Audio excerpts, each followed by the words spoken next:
اس لیے میں آج قوم کو حوصلہ دوں گا.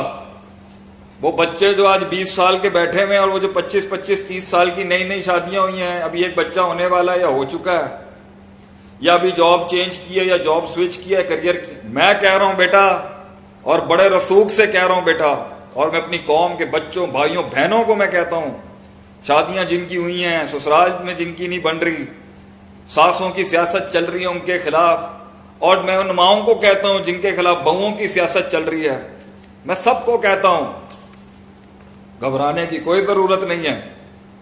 یہ تو چلتی ہیں تجھے اونچا اڑانے کے لیے, یہ ہوائیں تو بنی ہیں عقاب کو اونچا اڑانے کے لیے. یہ نہ ہوتی تو لوگ دنیا میں کیسے کیسے وہ جو اتنا سا تنکا جو کبھی ایک ہوا سے ہل جاتا تھا, ارے وہ ایک چٹان بنتا ہی اسی طریقے سے, یہ کاٹ کاٹ کے, یہ تکلیفیں کاٹ کے. وہ لوگوں کے درس کے اندر وہ رکت آتی ہی تب ہے جب ان کے تیر چلے ہوتے ہیں سینے کے اوپر. تو لوگ کہتے ہیں نا, آپ بتائیں جی ہم ابوالکلام کیسے بنے. ابوالکلام وہ والے نہیں, وہ بھی ویسے بڑے ابوالکلام تھے, کہ ہم کلام اور تقریر کے فن کے امام کیسے بنے. یہ سینے میں درد ہونا چاہیے. لفظوں کو لباس انسان پھر خود دینا سیکھتا ہے, وہ بھی ایک علیحدہ فن ہے. مگر جب تکلیف ہی نہیں, اور غم کے اوپر بھی وہی ایٹیٹیوڈ, وہی نیٹی گریٹیز, یہاں شراب چل رہی ہے, وہاں دوسرے حرام کام چل رہے ہیں, تو یہ تو بھاگنا ہو گیا نا. یہ تو بھاگنا ہو گیا زندگی سے, یہ تو بھاگنا ہو گیا چیلنج سے. تو یا تو چیلنج آپ کو بنا دے گا یا تو چیلنج آپ کو توڑ دے گا. اور اس میں آخری میرا نقطہ یہ ہے, میں نے ایک حدیث پڑھی کہ نبی صلی اللہ علیہ وسلم کا فرمان ہے کہ اصل جو انسان کا صبر ہے نا, وہ پہلے صدمے کے اوپر, the first hit that gets to you نا, صبر اصل میں پہلا ہے, بعد میں تو آ جاتا ہے. مجھے یہ حدیث تو پڑھ لی میں نے, اپنے اساتذہ سے سمجھ بھی لی. ابھی حال میں مجھے ایک مسئلہ ہوا, اس میں نے اس حدیث کا صحیح مفہوم سمجھا. جب انسان کو تکلیف آتی ہے نا, غور سے سنیے گا, یہ بڑا گہرا نقطہ ہے.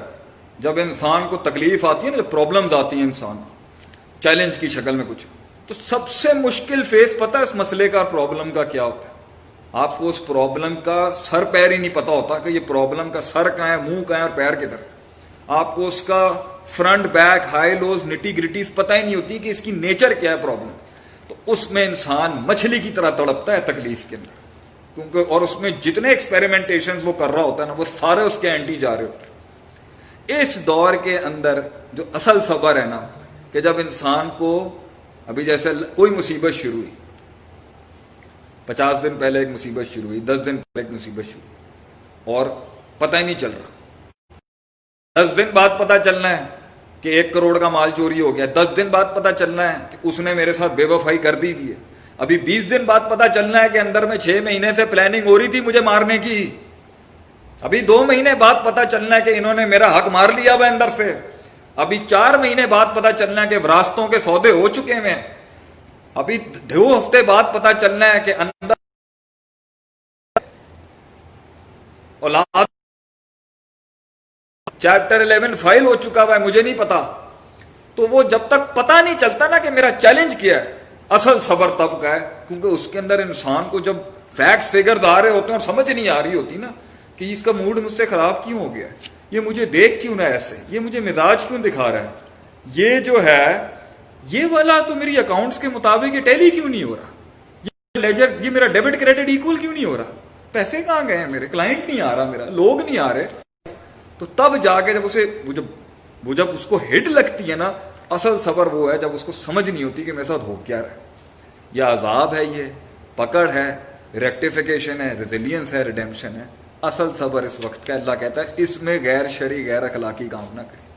ہولڈ دیر, ٹکا رہے اپنے قدموں پہ, جمع رہے اس ٹائم پر, پیچھے نہ ہٹے, گھبرائیں بھی نہیں.